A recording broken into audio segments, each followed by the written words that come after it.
सुनने का मन होता है। कथा में आप सब आए, ये दूसरा विषय है। पहला विषय क्या है कि आपका मन हुआ कि मैं कथा में जाऊं।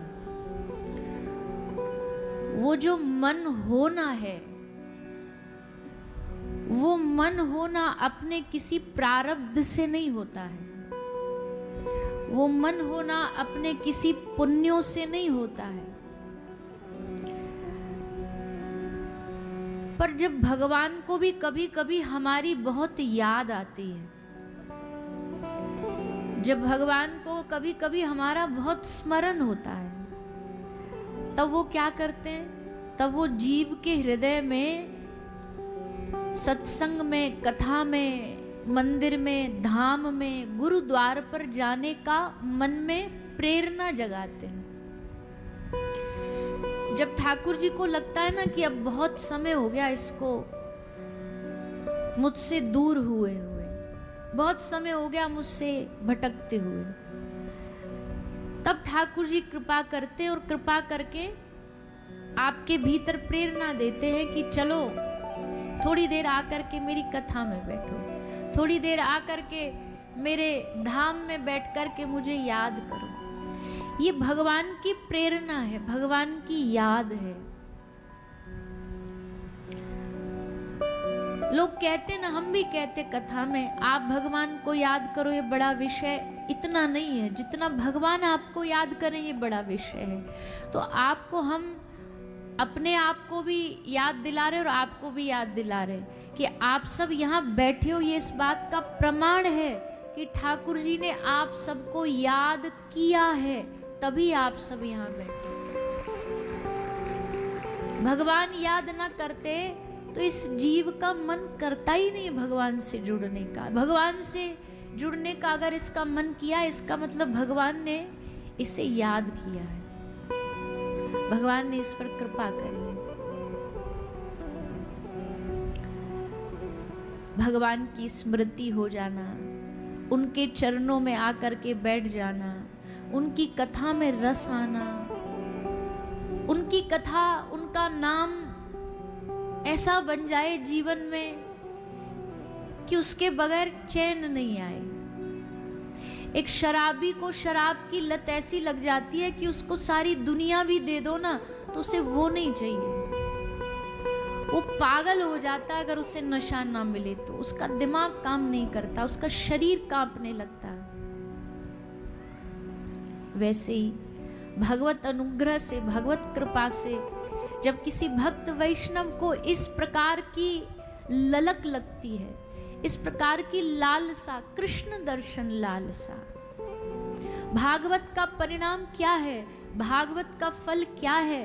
भैया भागवत का फल ये कि 7 दिन जब हम आपको कथा सुनाए ना, तो 7वें दिन आते आते आते आते तक आपका हृदय, आपका कंठ अवरुद्ध हो जाए, नैन भीग जाए। और किस बात के लिए? इस बात के लिए नहीं कि आपको संसार में कोई दुख है, इस बात के लिए नहीं कि आपके पास धन की कमी है।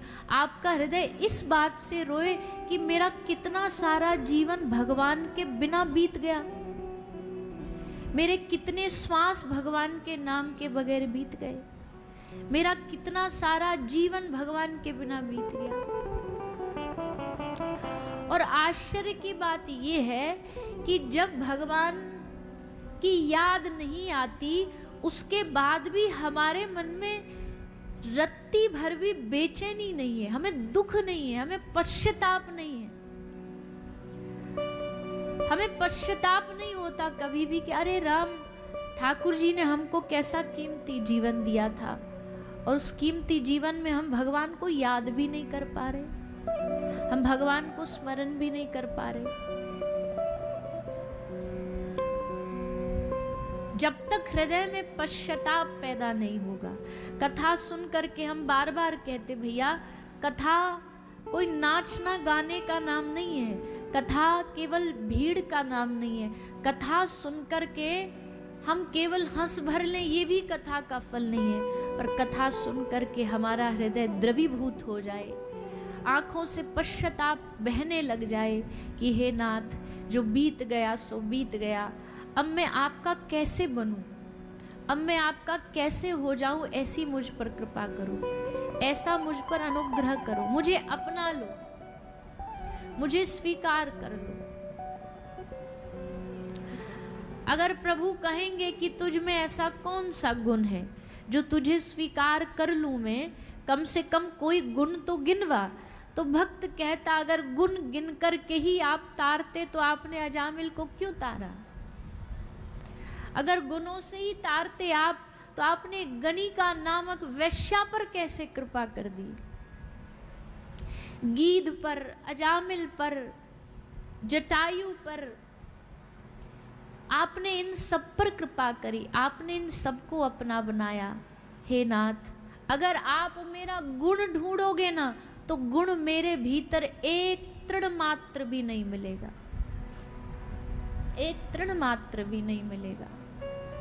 लेकिन प्रभु जी भले बुरे सब तेरे, हम जैसे हैं आपके हैं, हमारा मन आपका है, हमारा अवगुण भी आपका है।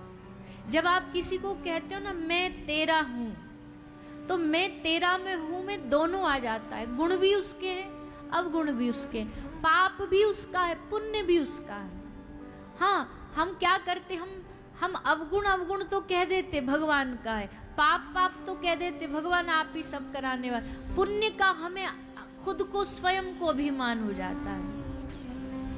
ऐसा नहीं, दोनों ही पक्ष में हमें भगवान के ऊपर छोड़ना पड़ेगा, दोनों ही पक्ष में हमें भगवान का होना पड़ेगा। और अभी तो हम भगवान के हुए नहीं हैं, अभी तो बस चंद घंटे भगवान के होते हैं। कभी एक दिन मन में भाव जाग गया, दूसरे दिन भाव खत्म हो गया, इतने होने में भी इतना आनंद है। सोचो जो पूर्ण रूपेण भगवान का बन जाता होगा उसका जीवन कितना आनंद में रहता होगा। मीराबाई के आनंद का कौन वर्णन कर सकता है? सूर बाबा के आनंद का कौन वर्णन कर सकता है?